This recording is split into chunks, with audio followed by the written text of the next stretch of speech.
오늘 말씀 보겠습니다. 계시록 2장 12절입니다. 요한계시록 2장 12절 17절까지 말씀 한 절씩 교독하겠습니다.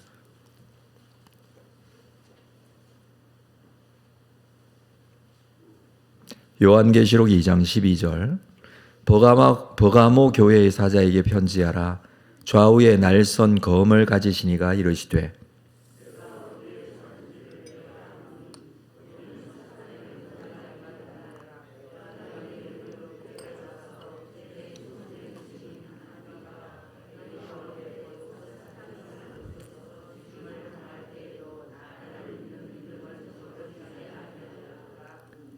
그러나 내게 두어 가지 책망할 것이 있나니 거기 내게 발람의 교훈을 지키는 자들이 있도다.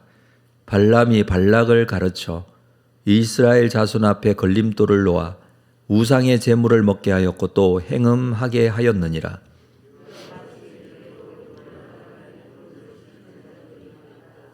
그러므로 회개하라. 그리하지 아니하면 내가 내게 속히 가서 내 입에 검으로 그들과 싸우리라.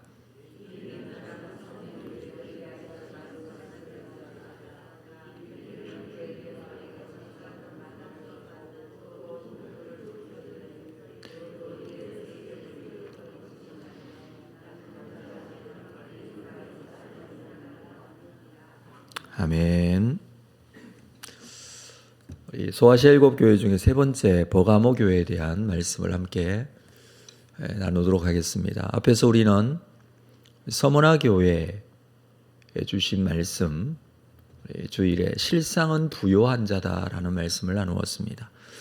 어제 우리 에베소 교회에서는 처음 사랑을 잃어버렸던 에베소 교회의 모습, 여러 가지 칭찬할 만한 것이 있는 교회였지만 그러나 주님의 정확한 이 판단과 경고의 말씀이었습니다.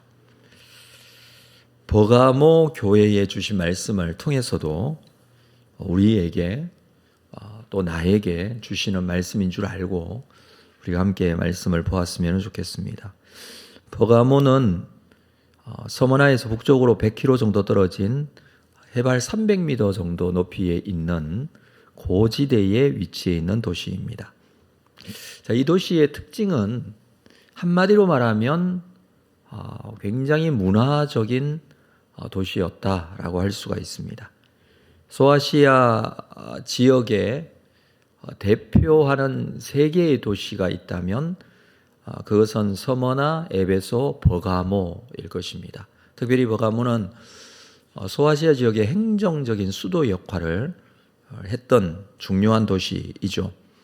이 도시가 문화적인 도시라고 할 수 있었던 이유는 그들이 자랑하는 몇 가지의 이 도시의 자랑거리 때문입니다. 첫 번째가 이 도시에는 굉장히 크고 웅장한 제우스 신전이 있었습니다.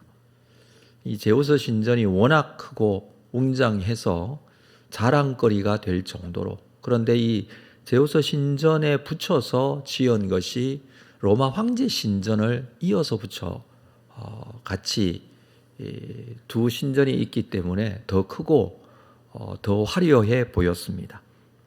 누가 보아도 이 지역뿐만 아니라 주변에 있는 도시의 사람들까지도 대단한 신전이고 또 대단한 이 화려한 건물의 모습, 이것 때문에 굉장히 부러움을 샀던 그런 도시였습니다.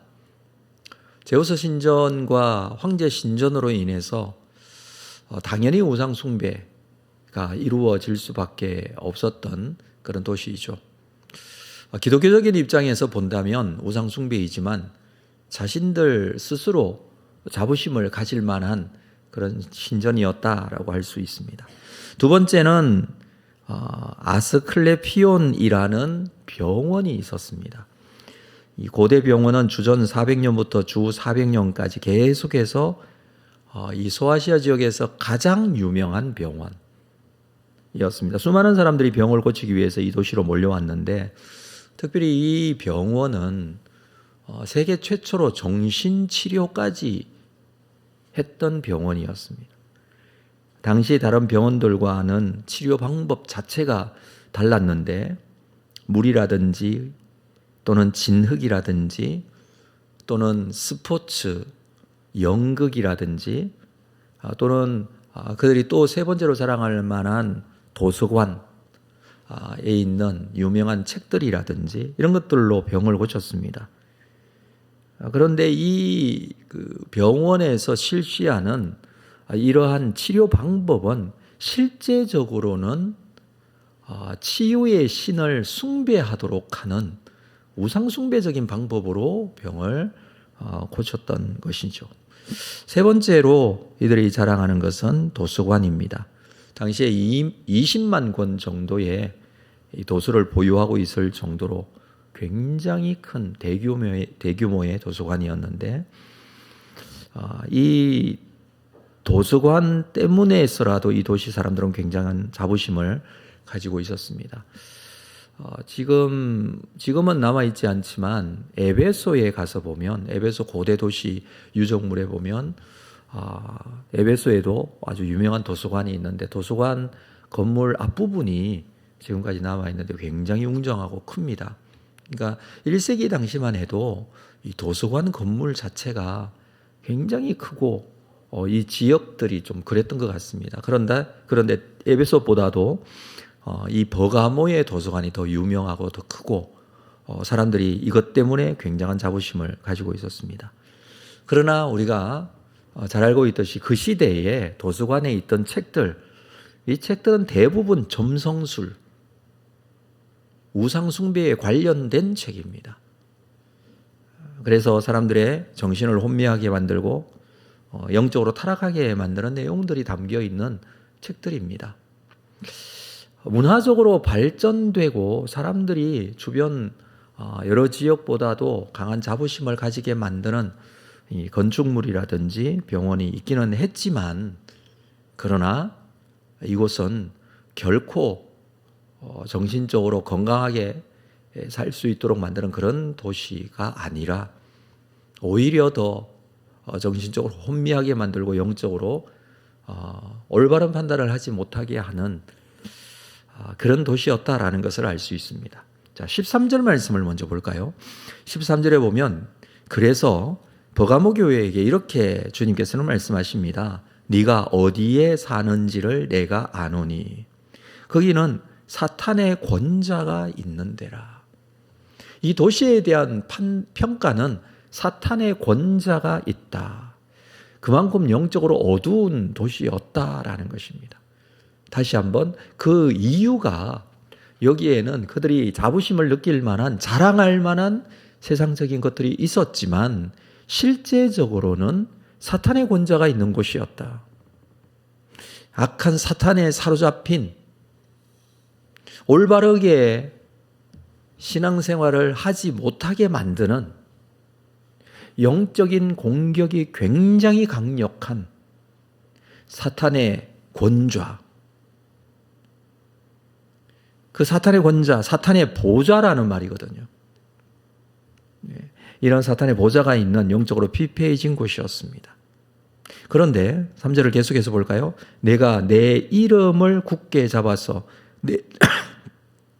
내 충성된 증인 안디바가 너희 가운데 곧 사탄이 사는 곳에서 죽임을 당할 때도 나의 믿는 믿음을 저버리지 아니하였다. 이곳에 있는 버가모 교회에 사탄의 권자가 있는 곳에 있지만 내 충성된 증인 안디바가 있다라고 말씀합니다. 이 교회 가운데 충성된 증인 안디바 같은 사람이 있었던 것이죠. 안디바라는 이름 자체가 충성된 증인인데 모든 악을 대항한다라는 뜻을 가지고 있습니다. 그러니까 세상의 악을 요구하는 영적으로 악한 것들에 도전이 있었던 이 버가모에 살고 있었던 안디바 같은 사람도 있었다라는 것입니다.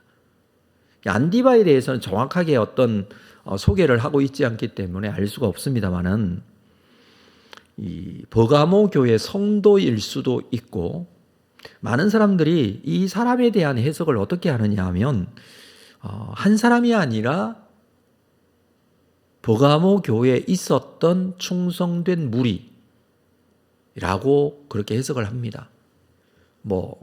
한 사람일 수도 있고 여러 명일 수도 있다라는 뜻이죠. 그렇지만 중요한 것은 버가모 교회에 안디바가 있었다라는 것입니다. 이 사람은 어떤 사람입니까? 이 사람은 내 이름을 굳게 잡았다라고 해죠. 예수의 이름을 굳게 잡고 살았던 사람. 그런데 증인 안디바, 증인이라는 것은 누구의 증인이 되었냐면 예수 그리스도의 증인이 되죠. 그래서 그 이름에 대한 증인입니다. 사도행전에 보면 사도들이 이 일에 우리가 증인이라, 예수 그리스도의 십자가의 죽음 이후에 3일 만에 부활하심과 그분이 하늘로 올려가셨듯이 다시 오실 것이라는 이 복음에 대한 증인. 그래서 안디바를 이 증인이라고 표현을 해주고 있는 것이죠. 충성된 증인이 안디바 같은 사람이 있었고, 버가모 교회 성도들 중에 이 신앙을 가진 자들이 있었던 것입니다. 이 불신앙의 세상 한복판의 버가모 교인들은 그들의 입술로 예수 그리스도를 증거하는 증인이었습니다. 그러기 위해서는 그냥 쉽게 신앙생활할 수 있는 것이 아니었습니다. 죽임을 당할 때에도 나를 믿는 믿음을 저버리지 아니하였다라는 것은 순교를 당했던 것입니다. 그러니까 예수 그리스도의 이름을 전하기 위해서 그 이름을 저버리지 않기 위하여 그들은 순교까지도 당하면서 믿음을 끝까지 지켰던 자들. 이게 증인 안디바입니다. 믿음 가운데 예수 그리스도의 이름을 끝까지 지켰던 증인 안디바가 있었지만 14절 볼까요? 그러나 내게 두어 가지 책망할 것이 있나니 거기 내게 발람의 교훈을 지키는 자들이 있다. 자, 버가모 교회 안에는 증인 안디바와 같은 사람도 있었지만 여기 보면 발람의 교훈을 따르는 자가 있었습니다.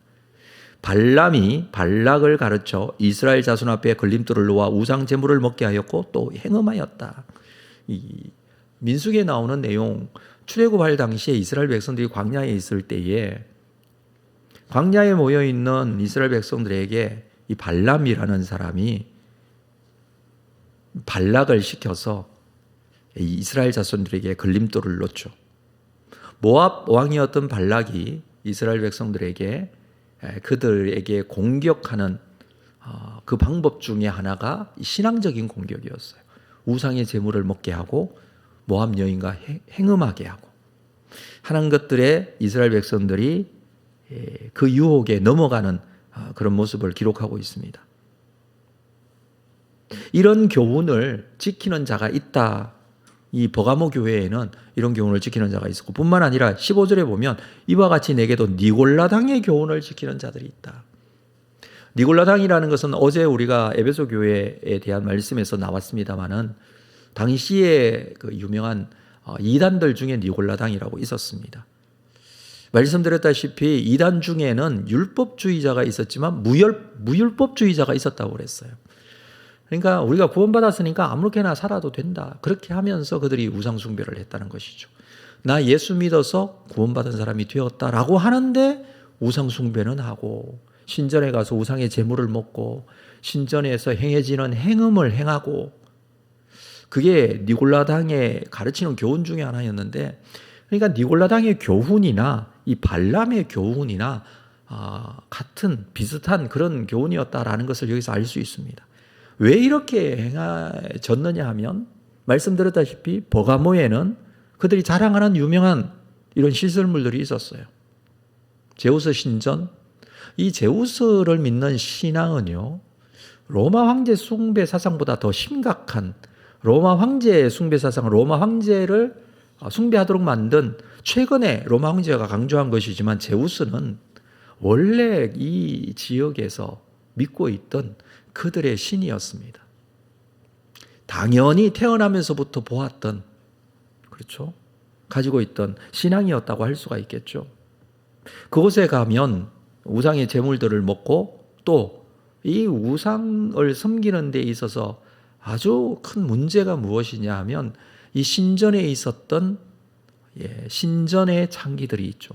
이들과 행음하고 그것이 당연시 여겨졌던 도시였습니다.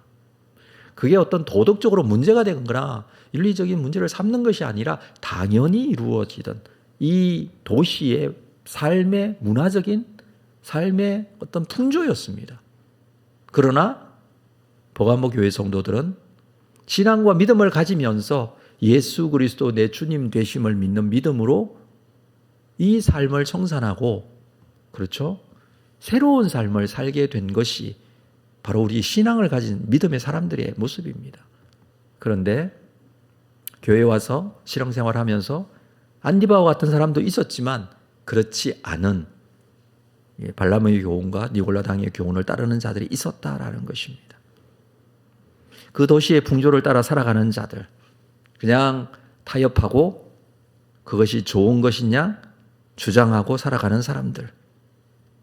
이 에베소 교회의 모습과는 정반대의 모습을 보여주고 있죠. 에베소 교회는 진리를 지키기 위해서 사랑을 잃어버릴 정도로 그것을 수호하고자 했습니다. 그런데 버가모 교회는 그냥 세상 속에서 들어가 삽니다.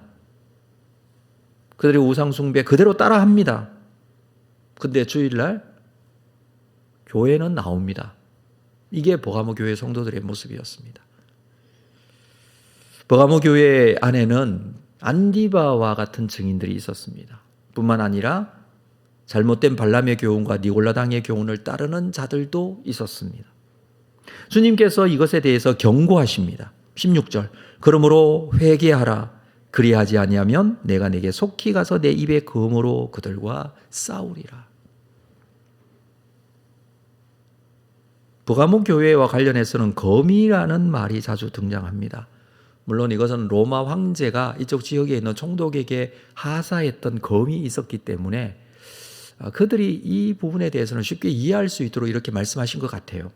12절에서도 버가모 교회의 사자에게 편지하라 하면서 주님의 모습을 좌우에 날선 검을 가지신 이가 이러시되, 주님께서는 날선 검을 가지시고 정확한 평가를 하십니다.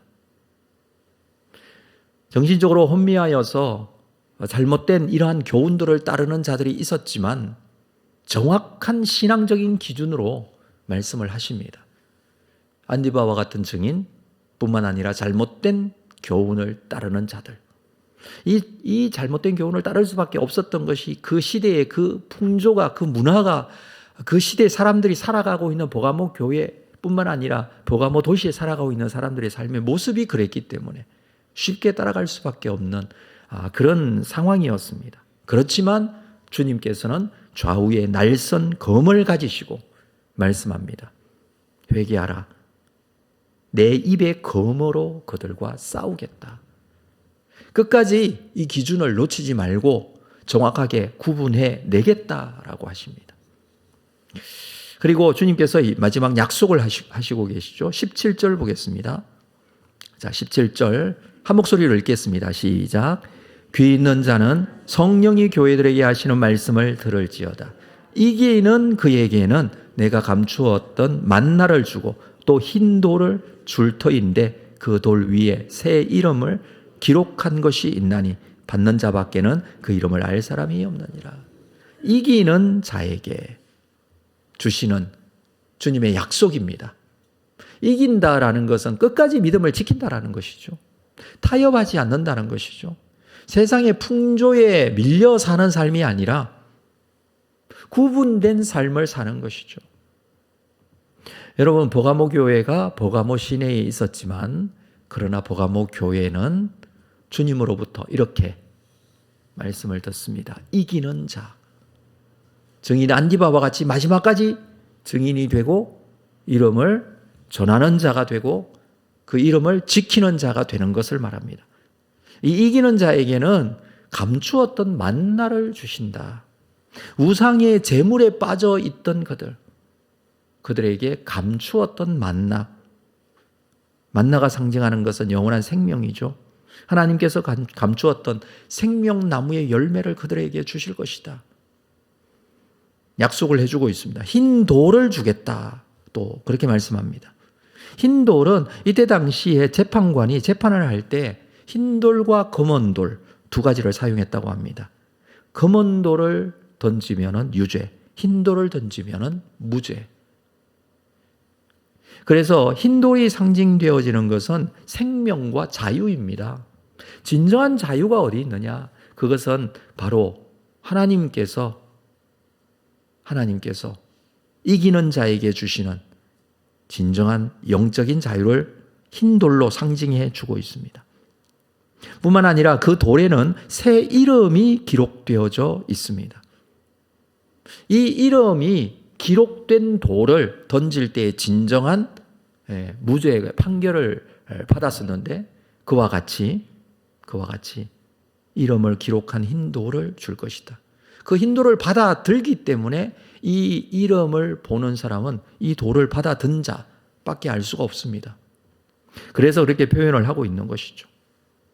이기는 자에게 주시는 약속, 너무나 분명하게 말씀을 해주고 있죠. 영원한 생명과 자유가 어디로부터 있는지에 대한 말씀을 해주고 있습니다. 교회가 세상 속에 있는 이유를 우리가 함께 나누었습니다. 이 세상 가운데 있으면서 세상 가운데 주님의 이름을 드러내고 구원이 이 길임을 선포하는 교회, 그 교회가 세상 속에 있는 교회입니다. 그렇지만 교회는 세상에 물들지 말아야 됩니다. 세상이 그러더라도 교회는 그러지 말아야 되죠. 그래서 교회는 세상으로부터 불러낸 구별된 성도들의 모임이 교회입니다. 세상에 있지만 세상으로부터 불러낸 구별된 교회입니다. 버가모 교회는 그 세상에 물들어 있었습니다. 그렇지만 안디바와 같은 구별된 사람들도 있었습니다. 세상과 타협하지 않고 거룩한 하나님의 백성의 모습을 가진 자들도 있었습니다. 마지막까지 믿음을 저버리지 않았던, 끝까지 이 신앙 가운데 있었던 안디바처럼 우리 온사랑 교회가 이 세상 속에 있으면서 세상에 구별된 온사랑 교회가 되기를 바라고, 세상에 선한 영향력을 끼치기 위해서는 온전한 믿음과 신앙을 우리가 지켜야 합니다. 세상과 구별되지 않으면 이 신앙과 믿음을 온전하게 지킬 수가 없습니다. 많은 사람들이 그렇게 살아가더라도, 세상의 가치 기준이 그러더라도 교회 안의 성도는 하나님께서 주신 하나님의 기준을 가지고 이 말씀의 은혜와 능력을 가지고 세상에 물들지 않는 삶을 살아야 될 것입니다. 우리 온사랑 교회는 증인 안디바가 되시기를 주님의 이름으로 축복합니다. 이러기 위해서 피 흘리기까지 싸우고 생명을 걸고서라도 믿음을 지킬 수 있는 순수한 신앙과 믿음을 지닌 온사랑 교회가 되기 위해서 이번 생명의 공동체를 세우는 이 40일 캠페인을 진행합니다. 진행하는 데 있어서 신앙적인 기준을 놓치지 말고 온전하게 믿음으로 하나님께 나아갈 수 있는 믿음의 교회로 설 수 있기를 주의 이름으로 축복합니다. 기도하겠습니다.